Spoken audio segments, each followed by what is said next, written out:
Hey, it's Andrea, your next gen friend. Today I want to talk about the IMAP.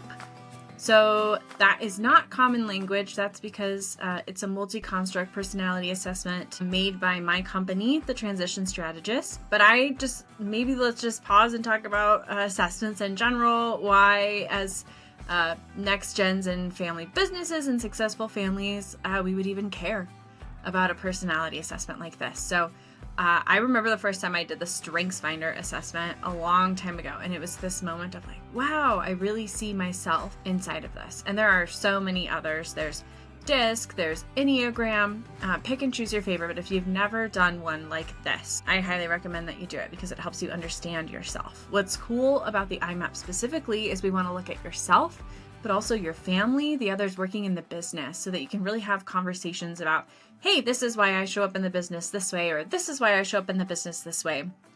And why is that happening?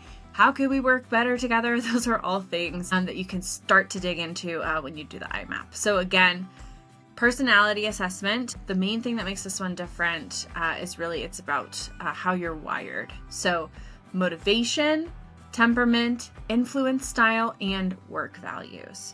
So it's really not just another personality test. It's really about the underlying design of how you show up in life and leadership. On some of these tests, over time, your answers might change. Some of them, particularly the wiring, always stays consistent throughout your entire life. It's pretty rare that you would see more than a 10% shift in any of those areas. So I learned a lot about myself the first time that I did this as well.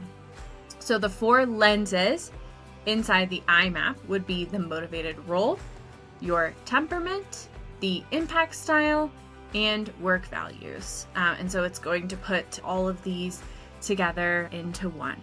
And the cool thing about the IMAP is it can really give you the language to explain things that maybe you've done before, but you just don't really know how to explain it. Or it's just something that you've always kind of naturally done. And you're like, why do I do it this way? It can help really, really put some words to this. So the motivated role, we're going to go from basically creative down to maximizer. So creative people really love coming up with ideas, and maximizers love executing ideas and getting it going. And then there's kind of a range or a scale of things in the middle there. Temperament would be how internal are you? How social are you? So a lot of times we'll call that, am I extroverted or introverted? And how does that fall? And inside temperament, there's also realist and futurist. So how much do you live in the present versus how much do you live in the future? There's a thinker and a feeler spectrum. So do you make decisions with your gut or do you make them with your brain?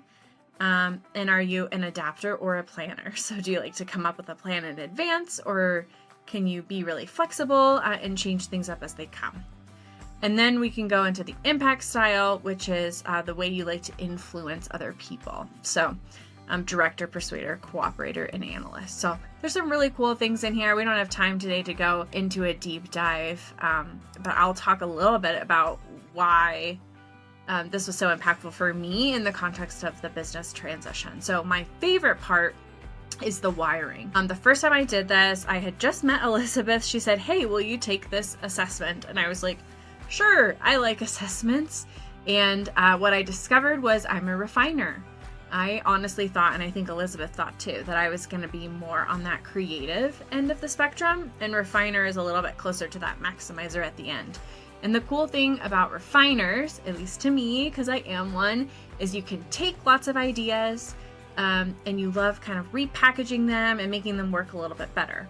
And what makes it so cool is as my role as the integrator at the Transition Strategist, it totally makes sense why I love to refine, because there's lots of processes and things in place, and I'm coming in and I'm going to make sure that they're all still working and try to figure out ways like, what can we fix here to kind of move forward and look like that. So this is the IMAP. There's really no other assessment on the market that speaks to the wiring in the way that this one does. And again, that's creative developer, on the scale down to refiner and maximizer. So a really cool kind of way here to talk about this And it's really great in teams to figure out who sits where.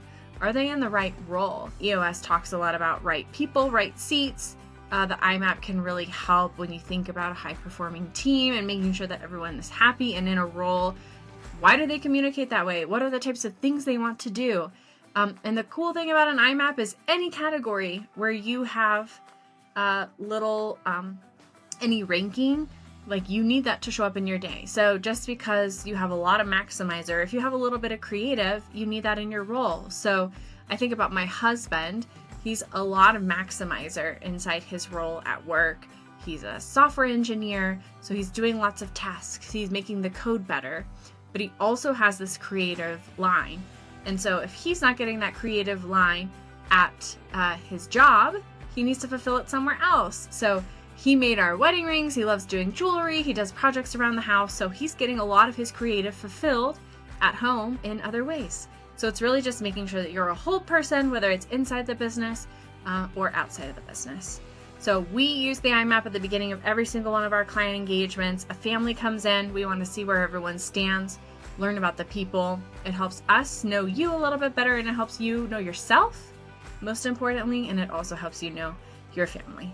So if you're building and transitioning a team, or if you're a next gen and you're like, hey, what is this IMAP thing? How could I use it? What would it mean for me? I invite you to reach out to me. I'd love to tell you more about the IMAP and how we could bring it to you and your family. So the IMAP is not answers. It's really just the spark. Let's ask better questions, listen more deeply, and lead more effectively in our families. All right, this is Andrea, your next gen friend. Thanks for spending time with me today, and have a good one.